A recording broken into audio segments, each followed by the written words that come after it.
Well, good afternoon, everybody. I'm Deb Sofield, and you're listening to my weekly podcast series called Encouragement for Your Life. Most of you know I'm a national speaker, trainer, and coach. I like to say I help people find their voice and learn to use it.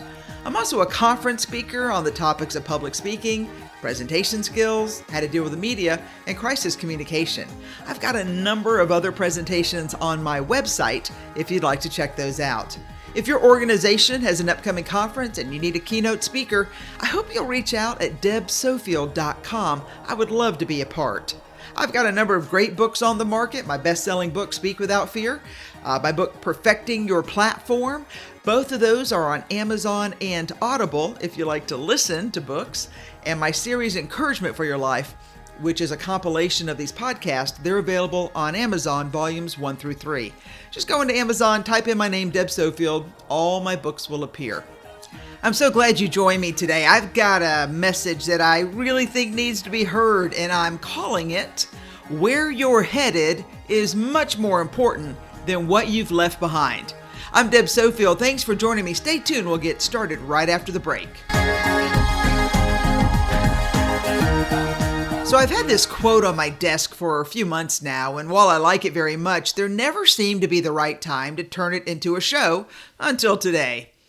Even though there are days I wish I could change some things that happened in the past, there's a reason the rear view mirror is so small and the windshield is so big.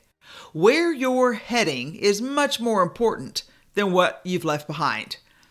I love that quote. Have to admit, I believe I've been forthright through the years with you about my desire to be the perfect person, but alas, that was not to be. And even though there are days I wish I could change some things that happened in the past, there is a reason that the rear view mirror is so small and the windshield is so big. Because friend, where you're heading is much more important than what you and I have left behind. So I have to ask, where are you heading? The new year is upon us. Believe it or not, it'll come very quickly now that Thanksgiving is within sight, and then we will speed into the Christmas holiday and then end up in the new year. So as I spend these next few weeks encouraging you to start on your New Year's plans and organization, I do want to be very clear about the most important thing. And friend, that is where you're heading is so much more important than what you've left behind. I've spent enough time this year pushing you to leave behind anything and anybody who's not good for you, heart, soul, mind, body, and spirit. I'm an equal opportunity people kicker-outer when it comes to friends and coworkers or even family who do not respect your boundaries or your rules, primarily because it's not fair that you are asked to walk for miles to accommodate others who wouldn't walk across the street for you. I know that some motivational speakers, preachers, and Sunday school teachers are always talking about the importance of looking back to see how far you've come. But I'm not one of those. It's okay to glance back once in a while to measure how far you've come, but I subscribe to the concept that there is no need to waste precious time or hours correcting your weaknesses. Consider instead strengthening your strength. You'll get better with practice and purpose. And so the idea of straining to look back in the rear view mirror, where most things are distorted, I don't think is the best bet for your lifetime of success. That's just Deb's 2 cents. So let's turn around and look ahead through the big windshield of life so you can choose the way you would like to go as you leave some things behind.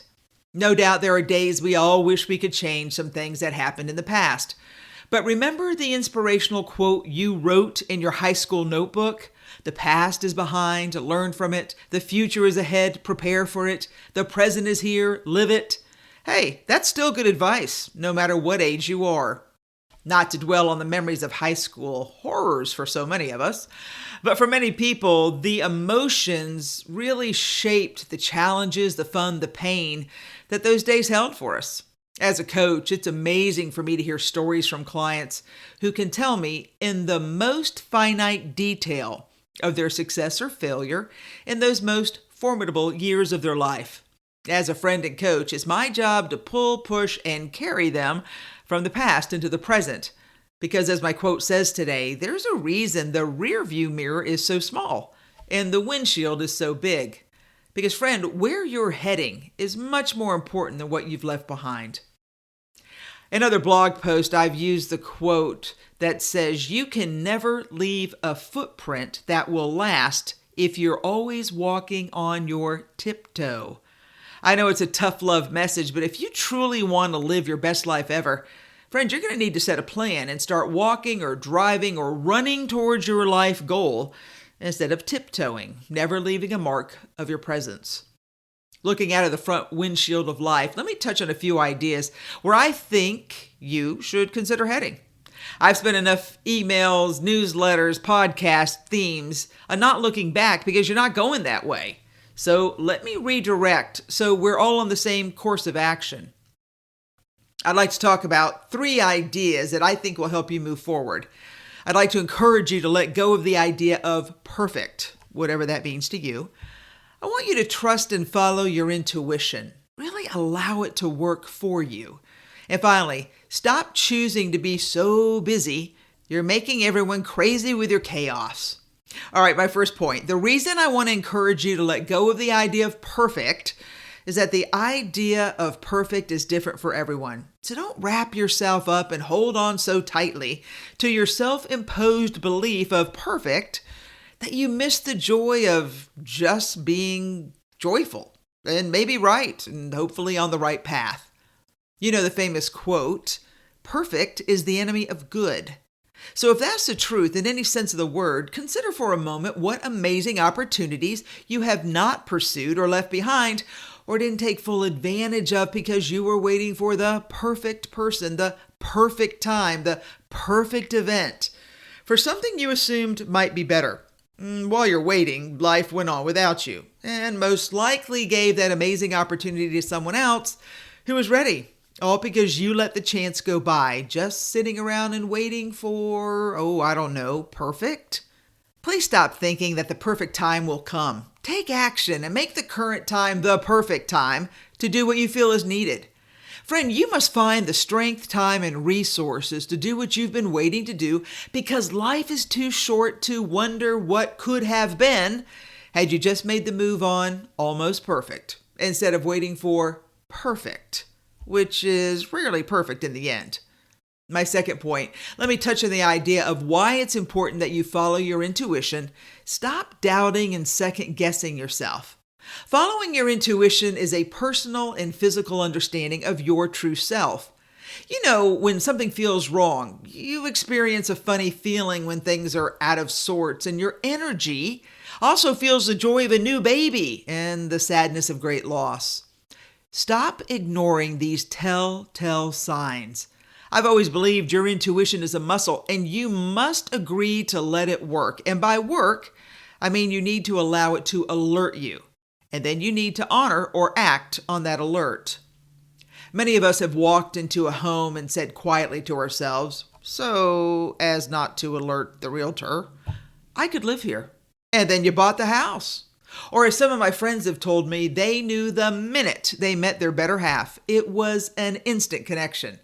Or more often than not, something just feels right. No explanation given or needed.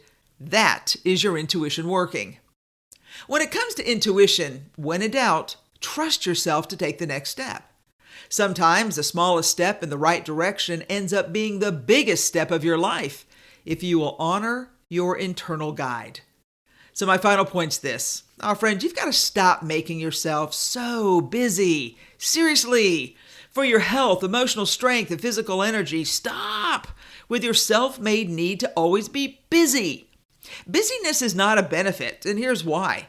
When you allow yourself to be pulled in every direction, but the one you really need to go in, you're not only dishonoring yourself, you're dishonoring those who really need you. Dr. Lisa Rankin says in Psychology Today, "It seems to me that too many of us wear busyness as a badge of honor. I'm busy, therefore I'm important and valuable, therefore I'm worthy. And if I'm not busy, forget it. I don't matter."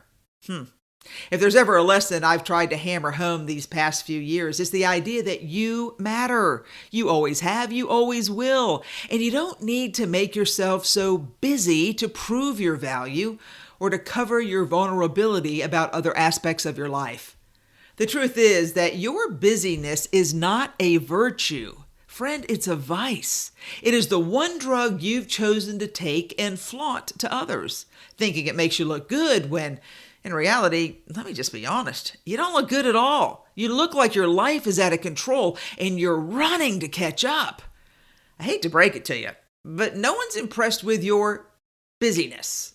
Don't let your to-do list be a cover for other issues you're refusing to face in your life.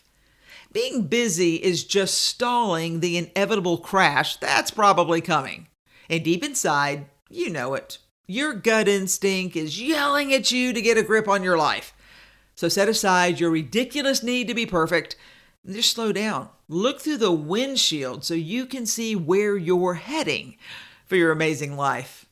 Even though we all wish we could change some things that happened in the past, there's a reason the rearview mirror is so small and the windshield is so big. And when you incorporate the idea of letting go of false ideals of perfection, trust and follow your intuition, and then stop choosing to be so busy, I believe you will clearly see that where you're heading is so much more important than what you've left behind. Have to admit, I like this message. I believe it is so true. We spend so much time looking backward. Afraid you're not going that way, so I need you to turn around. And you need to turn around because where you're headed is so important, but you've got to set a plan and you've got to get moving. And I believe you can do that. So thanks for joining me today. I'm Deb Sofield. You've been listening to Encouragement for Your Rockstar Amazing Life. I hope you'll join me next week as we continue the journey to work towards a better day. And just remember, Deb doesn't care what the world says about you. I want you to know I care about you, and I care about you because I believe you can do big things if you're willing to look forward and stop looking behind. And here's my promise. I will walk alongside you to keep you on the path of straight and narrow as we follow your dream together. Thanks for joining me. Take care. Have a great weekend, everybody.